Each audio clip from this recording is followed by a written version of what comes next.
Greetings, everyone. Dr. Brian Scott with you here as we continue our insight to the end times study of the end times. The end times. This is a time period just before the 7 years of tribulation begin, followed and concluded with the Battle of Armageddon. We're so close to that, it could occur at just about any time now, and yet it could be years away. We just don't know for sure. The scriptures tell us in a number of locations, Matthew 24 makes a reference to it, Acts chapter 1 makes a reference to it, that these are not things that we are allowed to know. But at the same time, there are signs that indicate to us we're getting closer and closer. Jesus talked about a lot of end time events in Matthew 24 and several other chapters in Mark and Luke. But what he was saying pertained mostly to current events or physical events, natural events like earthquakes and fires and wars and nation against nation and so on. The Apostle Paul wrote about the end times as well in in a lot of locations in the letters he wrote. In the first chapter, or the first book of Timothy, chapter 4, verse 1, he makes reference to in these latter times, you're going to see some, and he's referring to believers. They're going to depart from the faith. They're going to pay attention to or give heed to seducing spirits or deceiving spirits and doctrines of demons or demonic doctrines. We're seeing that occur all through our spiritual system where people are bailing out on the church, bailing out on living morally and with integrity and adopting things that are of a lesser level, as if it's normal. Then Paul continued when he wrote the second letter to Timothy in chapter 3 and verse 1 through verse 7 or 8, he says, perilous times will come in these last days. And these perilous times, he's describing them in these subsequent verses. We're in verse number 4. We're actually moving into verse number 4 today. We've been in verses 2 and 3, where he listed something like 14 different elements of peril that will be signs of the end. We've been examining them individually just to make sure we are aware of these things because they're occurring all around us. And, things can occur to such an extent that they become normal and you don't pay any attention to them. And that's what we're seeing happen more and more, is that there's this, people are being anesthetized. They're being put to sleep. They are paying no attention to the things that are going on. And this is very concerning. Hey, this is Matt from Insights to the End Times. I wanted to interrupt just for a quick moment and ask you to do us a huge favor. If you could go ahead and hit the like, share, or subscribe button, it would allow us to make sure that you stay up to date with all the latest videos from Dr. Scott. Now back to the episode. I'm sure you have a smartphone or whatever you might call it. And these smartphones are mini computers. In fact, they're more than mini computers. They have more computing power than the computers that put the men on the moon. When Neil Armstrong and the others were lifted into space and went to the moon and landed on the moon and so on, the computers that did that don't even hold a shred of power compared to our cell phones today or our smartphones today. And because of our smartphones, we're subject to the opinion of so many people who love posting. And they're not pre-qualified. They don't have to pass any test as to their knowledge level or their veracity, their truth level. They can just post whatever they want to post. And they can do it by way of wording or by pictures or by verbal. And folks, I'm telling you, it's not necessarily the best source of anything. Now, there's a lot of really good stuff on the phones today, that you can access. But there's an awful lot of filth there too. But there's also a lot of opinions. And most of those opinions you don't want to pay attention to. But that's where these demonic doctrines come in. They just grab a hold of you it's like a hook getting into you, and they just start pulling you back in, and then they got a hold of you. It's something else. Anyways, I want to get into verse number 4 today. The very first thing listed there are traitors, people who are disloyal, people who are betrayers. You've probably been subjected to some of these people over the years. Maybe you've also been one of these people. Hopefully not, but a traitor is someone who betrays you, turns against you. They may promise you something and then they break the promise. They may have given you an oath and they break the oath. They're disloyal type people. Their disloyalty is forgotten today in today's society because it's a norm. I have so many illustrations and examples of this that we have encountered over the years. I practiced law for 17 years when I began my professional career. Did a lot of work for a lot of very good people. Had long-standing relationships with many of them. Counted them as friends, and was available to them at the drop of a hat. And then I would find that they would betray me and go elsewhere because someone else said, we can do that same job for you and save you $25. They were going to pay somewhere in the vicinity of $600 for the work, maybe as much as $1,000 for the work, because that's what it was worth. And they were willing to lead that long-term relationship and friendship to save $25. Does that make any sense? No, but that's disloyalty. That's betrayal. That's a traitor. What about all those people who get married and say, till death do us part, and then a couple years later, it's irreconcilable differences. We can't make it work. And they walk away from the marriage, and then there's children involved, and they're being thrown back and forth like a ping pong ball on a game of table tennis. Why? Spirit of traitor, a spirit of betrayal, a spirit of disloyalty. It's everywhere. It's so common today. So you may have had some really dear friends over the years. You may not have them any longer. Very few people have long-term friendships anymore because of this demonic spirit that's in the land. It runs with, it just, nobody contains it. It becomes so prevalent in these last days. You go back to verse number 2, it says the very first component of these perilous times are people become lovers of themselves. So they would focus everything on themselves, not on anyone else. And so why do you have families splitting into segments? And they become disjointed, and they end up moving here and there and away, and it is unbelievable. I have a number of first cousins, and over the many years, we have all been very close. And at least there's several families of us who have been very close. And we make it a point to get together and celebrate certain events over the course of a year, especially around, say, Christmas and once or in the summer. And we invite this extended family to come together, and many times we all get together. And one of my cousins recently said to me,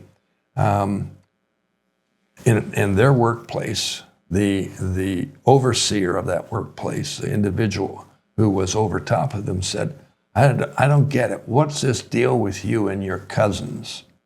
Why is that so important that you get together with your cousins? Like, nobody does that. And the response from my cousin was, we're a close-knit family, even extended family. We've always been. And the overseer said, that's weird. That's really weird. You see, we've got this spirit of betrayal or disloyalty or traitor in the land. Certainly is very common in business circles. You'll have people go together to start something up, to work together, to be partners or to be co-owners, and then before you know it, you've got a lawsuit going on as they decide to go in different directions and split up. Social media hasn't been our friend, not in these areas. Social media comes along and people will post something that is absolutely false and borders on being fraudulent, but the damage is done. I like to put it this way. You can squeeze toothpaste out of the tube, but you can't put it back in. So after the word gets out, after the statement gets out, the damage is done. So you see this spirit of betrayal, this spirit. Look at Judas Iscariot. For 30 pieces of silver, he sold out the Lord Jesus Christ to the authorities. And then after they had arrested Jesus and taken him into custody, Judas Iscariot was upset and wished he hadn't done it. And he went to the people who paid him the funds and repented to them. He hadn't harmed them, he harmed Jesus. And so even in situations where there is a betrayal that occurs or a traitor has occurred, if they do come to a place of wanting to make things right, they usually go to the wrong person. They go to the person they sinned with or committed the fraud with, as opposed to the person they hurt and hindered. Everything's upside down. So this 15th trait or component of perilous times being a traitor is insidious. It is breaking things down, unity, the closeness of the family, and so on. It just keeps splintering. We've certainly seen it in the church setting. We're in our 40th year of ministry, and we've had a lot of people come through the doors over those years, and many of them have come and settled in and said, "Boy, this is exactly what I've been looking for many, many years. I am so excited to be here, and I'll be with you to the very end." Well, their definition of the very end came a lot sooner than ours. They bailed out pretty quickly. Why'd they do it? Because of that spirit of disloyalty, that spirit of betrayal. And not that they're bad people, it's that they just don't realize they've submitted themselves to this. And because they've submitted themselves to this in other areas, this takes over and it just causes them all kinds of grief. It is absolutely amazing how deep this goes. Let me ask you a question. Do you have a true friend? Like, I mean, a really true friend?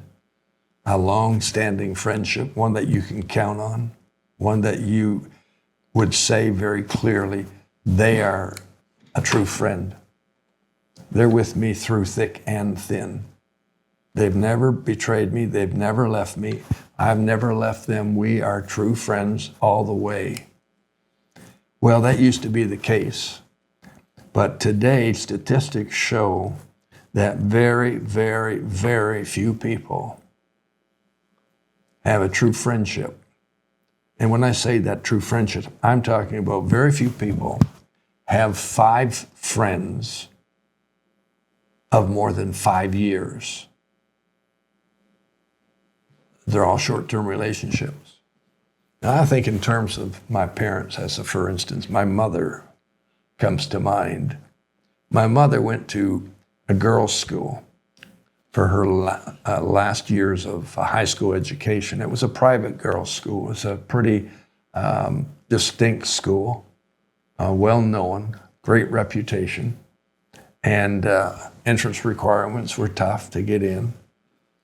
And all the girls in the school, it was a girls-only school. They all wore uniforms every day and so on. And this was many years ago, obviously.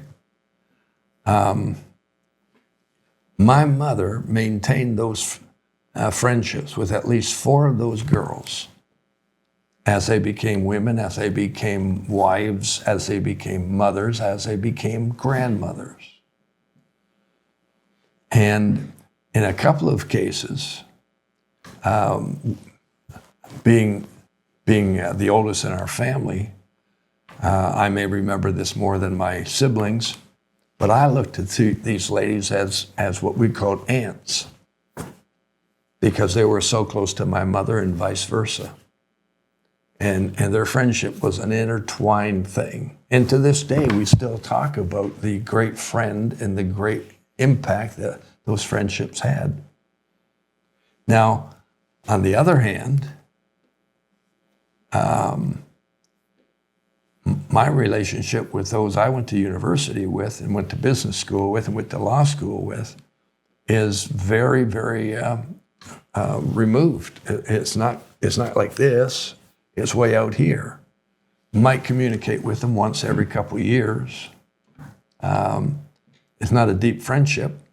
Never developed because things were changing in society and things were expanding so greatly. So I think of this story in the scriptures of the paralyzed man, or the man who was carried around on a cot, on a stretcher by 4 friends, and they wanted to get him into the presence of Jesus. You probably know this story.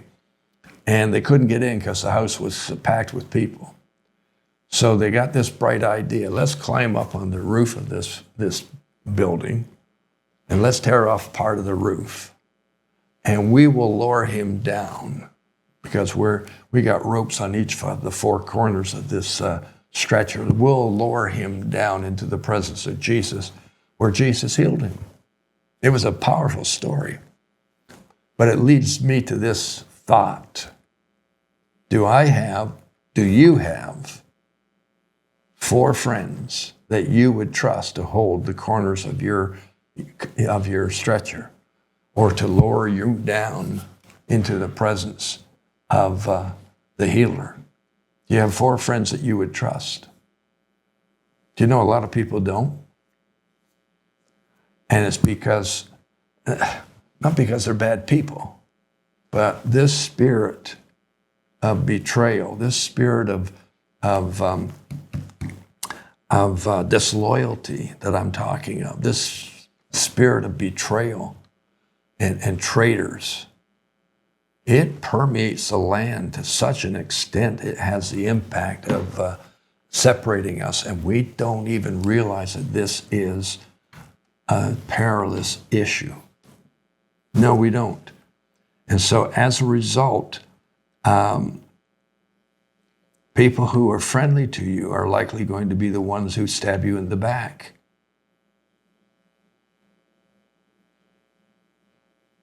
I'll give you one last illustration. We have had a lot of ministry to a lot of church people, and we've walked through some horrible situations with many of them over the years. Family splits and divorces and accusations of this and that and something else, and we have basically been the glue that has held them together. And we have had a commitment to these folks in the church over the many years, good relationship, thought we could count on them.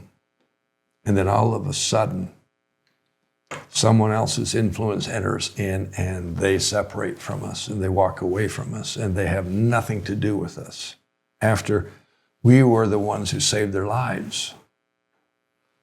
And it's devastating.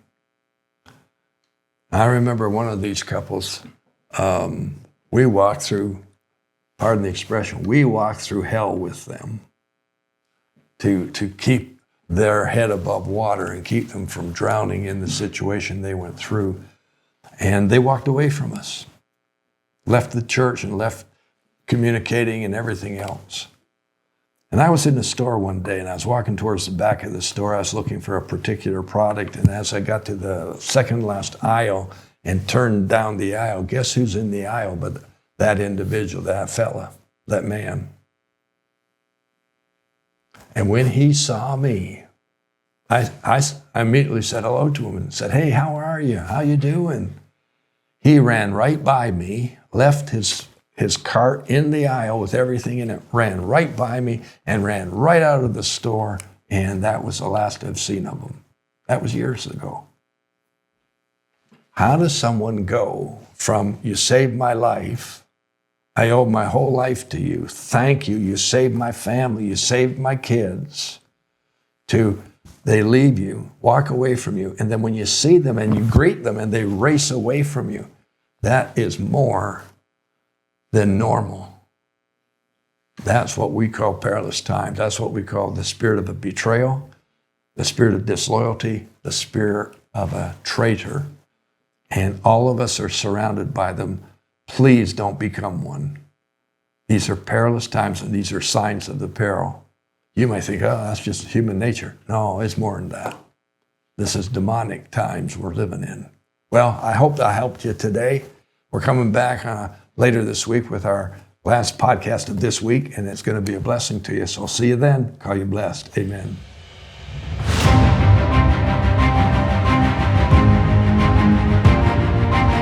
Hey, thanks for watching this episode of Insights to the End Times. I hope you enjoyed it. If you'd like to get notified every time we release a new video, go ahead and hit that subscribe button right over here. Now, if you'd like to catch the previous episode, you can do that right here, or the entire playlist is right above, right here. Thanks for watching. We'll see you on the next episode of Insights to the End Times.